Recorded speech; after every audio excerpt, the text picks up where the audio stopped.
जमी हुई dead bodies भी मिली।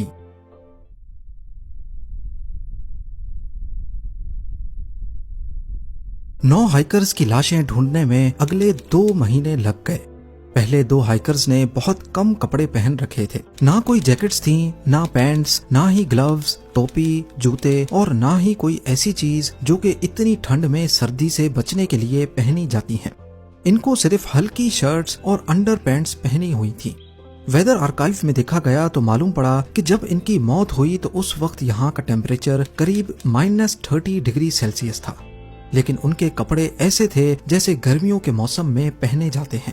लेकिन ऐसा क्यों था? पास मौजूद देवदार के दरख्त पर भी कुछ अजीब निशानात मिले। इसकी शाखें 5 मीटर तक टूटी हुई थीं, जैसे इन्होंने अपनी जान बचाने के लिए रात के अंधेरे में इस पर चढ़ने की कोशिश की हो। अगले 3 हाइकर्स की लाशें भी टेंट और देवदार के दरख्त के बीच से ही बर्फ में दबी हुई पाई गईं।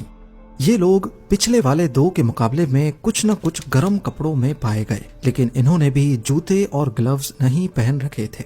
इन 3 हाइकर्स की डायरेक्शन टेंट की तरफ थी कि जैसे ये नीचे जंगल से ऊपर टेंट की तरफ जा रहे हों, लेकिन बीच में ही हिम्मत हार कर दम तोड़ गए। इनकी बॉडी पर कुछ जख्मों के निशानात पाए गए, लेकिन डॉक्टर्स ने इन 5 की मौत की वजह हाइपोथर्मिया बताई, यानी वो कंडीशन जिसमें ज्यादा वक्त ठंड में रहने की वजह से बॉडी की सारी गर्माइश निकल जाती है। आखिरी के 4 हाइकर्स की बॉडीज जंगल की एक चट्टान के नीचे से बरामद हुई। इनकी एग्जैक्ट लोकेशन उसी देवदार के दरख्त से 75 मीटर्स ऑपोजिट डायरेक्शन में थी। इनमें से 3 को गहरी चोटें लगी थी, 1 का सर फटा हुआ था और 2 की पसलियां टूटी हुई थी। मेडिकल एग्जामिनर का ख्याल है कि ऐसी चोटें किसी इंसानी या जानवरों के हमले की वजह से नहीं पहुंच सकती। उनका ख्याल है कि ये किसी ऊंची जगह से गिरे हैं। जानवर के हमले का नाम इस वजह से लिया गया क्योंकि इनमें से 2 जनों की आंखें निकली हुई थीं और लड़की की जबान गायब थी। सबसे हैरानी की बात यह थी कि क्राइम सीन से मिलने वाली 2 टी-शर्ट्स और 1 पैंट ऐसी थी जिस पर रेडियो एक्टिव मटेरियल लगा हुआ था। पहले तो ये समझकर इन्वेस्टिगेशन हो रही थी कि शायद इनको किसी ने मारा है, इनका मर्डर हुआ है, लेकिन 28 मई को ये क्रिमिनल केस बंद कर दिया गया क्योंकि देखने में ऐसा कोई सबूत नहीं था जिससे ये जाहिर हो कि इनका मर्डर हुआ है या फिर इन्होंने आपस में ही एक दूसरे को मारा है। तो आखिर इन 9 लोगों के साथ हुआ क्या था? टेंट का दरवाजा छोड़कर उसको फाड़कर बाहर निकलने का क्या मतलब है? ऐसी भी क्या इमरजेंसी हो गई थी कि टेंट को चाकू से फाड़कर सबको बाहर निकलना पड़ा? ये इमरजेंसी जो भी थी टेंट से निकलते ही खत्म हो गई क्योंकि उनके कदमों के निशानात भागने वाले निशानात नहीं थे, यानी टेंट में जो खतरा था वो बाहर निकलते ही टल गया और वो रिलैक्स होकर चलने लगे। ऑफिशियल रिपोर्ट के मुताबिक 9 में से 6 हाइकर्स की मौत हाइपोथर्मिया की वजह से हुई, लेकिन इनकी कंडीशन देखकर यकीन लाना मुश्किल था कि ये ठंड की वजह से मरे हैं। अभी तक इस केस को इंटरनेशनल कवरेज मिल चुकी थी। Странное исчезновение в горах Северного Урала группы американских документалистов. हाइकर्स के फैमिली मेंबर्स और कई लोगों ने सोवियत यूनियन की हाइपोथर्मिया वाली कहानी के खिलाफ आवाज उठाना शुरू कर दी। उनका मानना था कि सोवियत सरकार हाइकर्स की मौत के ऊपर पर्दा डालकर असल वजह छुपा रही है। खास तौर पर जब 3 कपड़ों से रेडियो एक्टिव पार्टिकल्स मिले तो सबका ख्याल गया न्यूक्लियर टेस्ट की तरफ।